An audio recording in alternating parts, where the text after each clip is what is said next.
So earlier this month, or last month, if you're watching this by the time it's September, you would see that recently Sentinels came out with a statement, or I don't think it was them that came out with a statement, but it came out that Sentinels themselves were actually extremely close to going bankrupt and just closing altogether. And the reason for this is that, you know, they're paying about 700k, I think it is, in monthly salaries, 700k monthly salaries. And if they don't succeed in crowdfunding, they're going to end up going completely bankrupt, and the org itself is just going to cease to exist.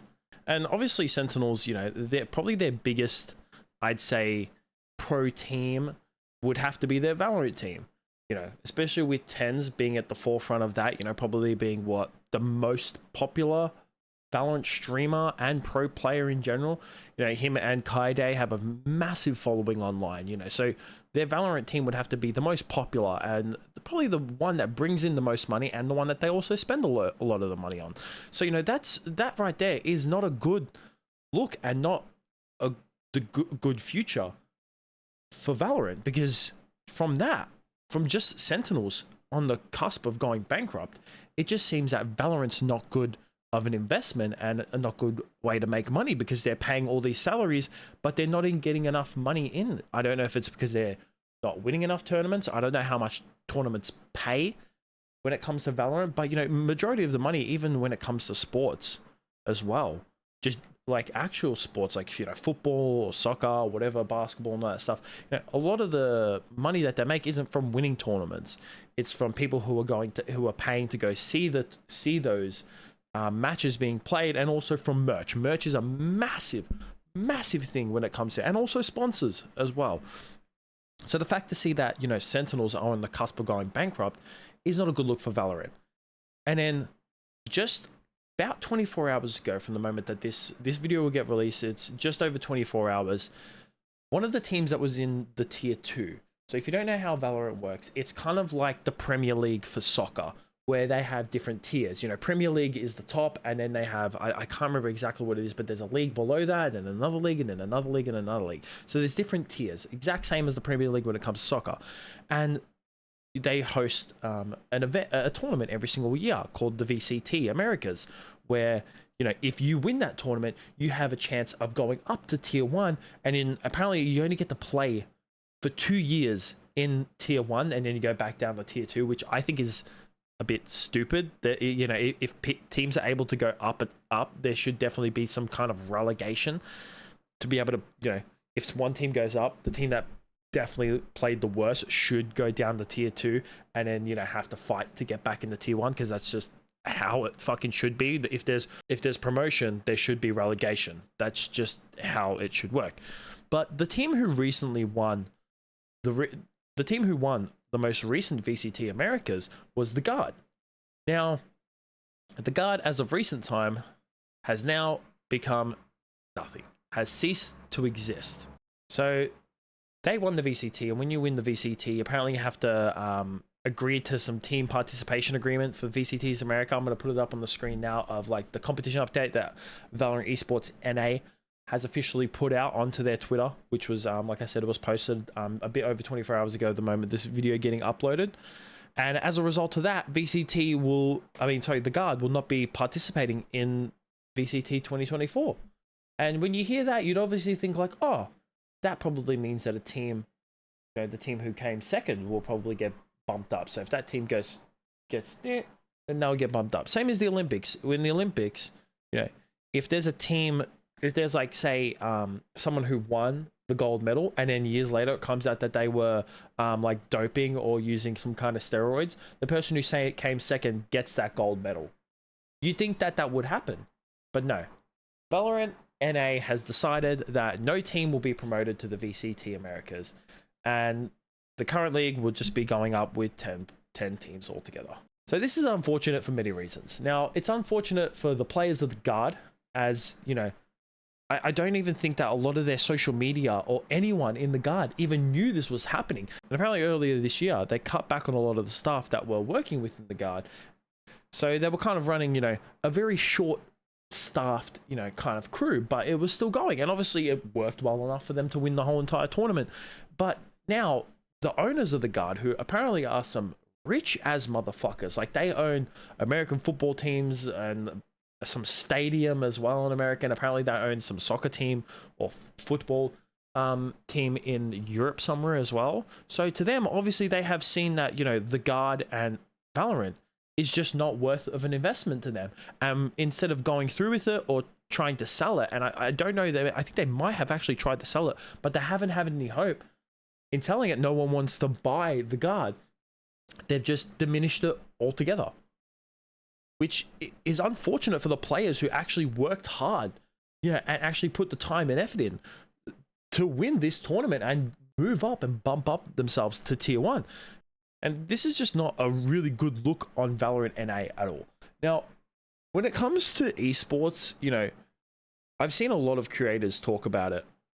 And when it comes to esports, you know, I've seen Charlie talk about his org, you know, Moist Esports, and this is one of the reasons why I got informed about this, is because Ludwig's involved in this, and I saw Asmongold watching Ludwig's video about this as well, because, you know, Moist Esports was the team who actually came third in the tournament to get up to tier 1. And I've seen Charlie talk about how, you know, esports is not a good investment at all. It's really not. And apparently a lot of esports teams, especially in the NA, I think when it comes to EU and Korea, the esports teams do a lot better. And I'm going to explain my opinion why. And I've also seen Asmongold give the exact same opinion, and I 100% agree with him when it comes to this as well. You know, the NA esports are not a good investment at all. Apparently they lose a lot more money than they gain. It's kind of like, you know, the WNBA, where the WNBA themselves are actually losing money and having to be funded by the NBA themselves. But people do it because they enjoy it. You know, they enjoy, the women who play in the WNBA enjoy it, the people who coach and support it. Obviously, they all enjoy it. Even though they're losing money, they're still putting money into it because, you know, it's people actually enjoy it. That's what Charlie has come out and said. You know, even though he loses money and it's not really that much of a good investment, he does it for the passion, because he knows that, you know, he enjoys video games and he really likes to get behind it. And he, you know, the people who are playing within his different esports teams, you know, really enjoy what they're doing. One of the reasons why I think that, you know, NA esports, and specifically looking at Valorant, and this isn't just for Valorant, I think it's for NA esports altogether, is because esports itself, at least in NA, I don't know about here in OCE. I think that OCE would probably have to be the same a little bit, but it's specifically an NA thing, especially because their population and, you know, the popularity of esports in NA is a lot more popular than it is down here. But the reason for it is because, you know, as much as it is somewhat popular, it is also shunned upon and looked down upon by a lot of people, especially people who, you know, follow, you know, regular athletic sports in general. They look down on esports as not a real sport and not a real job and not a real career. Because, you know, to them, sitting behind a computer and playing video games and getting paid for it is absolutely fucking stupid, and it shouldn't be allowed, at least to them.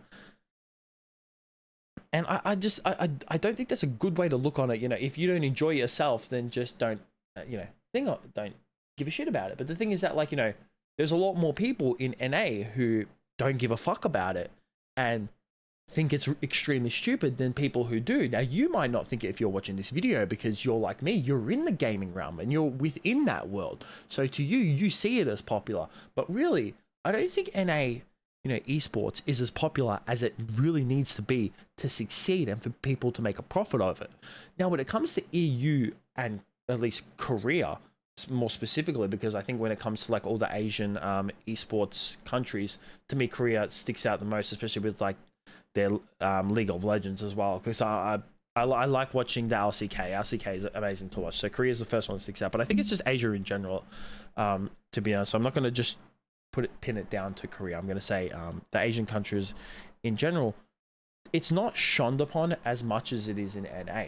And in EU, you know, at least for CSGO in EU is fucking insane. And they love CSGO. If you've watched some clips of when they host finals tournaments in EU, especially in Russia, those tournaments go fucking off, and people will pay money to go watch those. People pay money for, you know, the merchandise as well. Like Na'Vi would have to be probably the biggest CS:GO team, like at this point in time, at least from my point of view. Na'Vi would have to probably be the most popular, and you know, I enjoy watching Na'Vi as well, especially from, you know, their players are popular as well. EU, it's not shunned upon, you know, for people to go and pursue a career as a gamer and stuff like that. To people, it's just like, oh yeah, we enjoy this. We enjoy watching soccer or football, and then we also enjoy watching esports. Where in NA, it's kind of like, no, I watch American football and basketball. The fuck is this esports? What the fuck is that? Obviously not everyone, because me, I enjoy both. I definitely enjoy both. But, you know, it's definitely more one-sided. When it comes to, you know, the Asian countries as well, you know, they're very, very big on their esports. Like League of Legends in Korea, the players for League of Legends in Korea, the pro players, like especially someone like Faker, are pretty much like regular sports celebrities over there. Like they are extremely fucking popular. Like a lot of esports players, you know, aren't as, you know, mainstream popular as, you know, regular sports players or athletic sports players or celebrities are. But in Korea, you know, these pro players, I'm not sure about like China and Vietnam and all that, and Japan. I know more about Korea because, like I said, I follow the LCK a little bit. Like I like watching T1. They're my favorite team. So that's why I'm talking about Faker. So like someone like Faker is extremely popular, and he's pretty much almost like a celebrity within Korea. You know, esports there is really popular, and it succeeds because of that. Because it's not shunned down upon as much as it is in NA. And it's just sad to see, you know, stuff like this where the guard is not seen as profitable and it's completely shut down. And now, you know, the fact that no one else is getting bumped up, it's just kind of like the fact that that's not, no one's getting bumped up to the tier 1, like the team who came second, which I'm not exactly sure which team it is. I know that the Moist Esports, they came third, so they would get bumped up. They would get pretty much progressed to like being runners up. But it's sad to see because, you know, if people, I think that, you know, the perception that a lot of people will get on this, and this is my perception as well, is that if I was a massive fan of Valorant and I saw this statement, because me, I don't really watch Valorant that much. I played a little bit when it first came out, but I'm not a massive fan of it. You know, when it comes to like the pro games, I'd rather watch like CSGO. I find CSGO very entertaining to watch in terms of the pro league. But, you know, if I was a massive Valorant fan and I saw this, I would feel depressed, and I would be like, what the fuck? Like, they're really gonna do this to, like, you know, Valorant NA? I don't want to watch it anymore. Like what the hell is the point of this? Like, oh man, Valorant NA is just going backwards. Why would I want to watch this anymore? You know, and it's just sad to see something like this, you know. And I really think that Valorant NA is not in a good spot. With the recent news about Sentinels coming out about almost a month ago, and now this as well. Valorant NA, at least in the NA, and I don't know how Valorant does in other regions of the world. I'm not really sure how it is in EU or how it is in Asia. I'm not sure if it's very big over there. I don't think it would be because, you know, CSGO kind of rules EU, and, you know, League of Legends really rules like the Asian countries, and even League of Legends does extremely well in EU as well, but I think CSGO would probably have to be a little bit bigger there, at least from my point of view. Yeah, so I just don't really think that Valorant esports, and especially in the NA scene, is not looking good. And I'm sad to see that because, you know, it is a relatively fun game, and I know that, you know, a lot of people enjoy watching it, a lot of people enjoy playing it. I definitely feel like it's a lot more entertaining in terms of like streamers. I know that like recently there's some NRG players who are not re-signing or something like that, and they are going as free agents and just concentrating like solely on streaming. And I definitely think that Valorant does a lot better from a streamer's perspective than it does from a pro player's perspective. And if you were a Valorant like player and you were, or just like a regular player, and you were looking to become a pro or a streamer, I would definitely just become a streamer, because I definitely think that getting into the pro leagues for Valorant is not worth it. Where if it's like something like League or CSGO, then yeah, if you want to, I'd recommend, I'd say, you know what, if you're good enough, try to go pro for League or CSGO. But when it comes to Valorant, I don't think that the esports is doing very well, and it's fucking sad to see, because like I said, a lot of people enjoy it.